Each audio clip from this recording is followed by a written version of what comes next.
Let's set up your chatbot so it reflects your brand and is ready to chat with customers. From the Quick Hub dashboard, open Quick Chat, then the dashboard. Go to Bot Details and click Edit. Update the bot's image. Click Edit on Bot Image and select a new image. Enter a chatbot name and your chatbot domain name. Click Save. Review bot details to confirm your image, name, and domain are applied. That's it. Your chatbot is configured and ready to engage visitors with a look and name that match your brand. Let's quickly test your chatbot to make sure it answers as expected. From the Quick Hub dashboard, open Quick Chat, then the dashboard.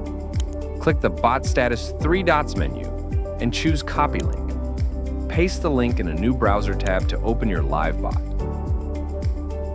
Type your first question and review the bot's answer. Ask a second question. Check for accuracy and tone. Try a third question. Verify it stays on topic and helpful. That's it.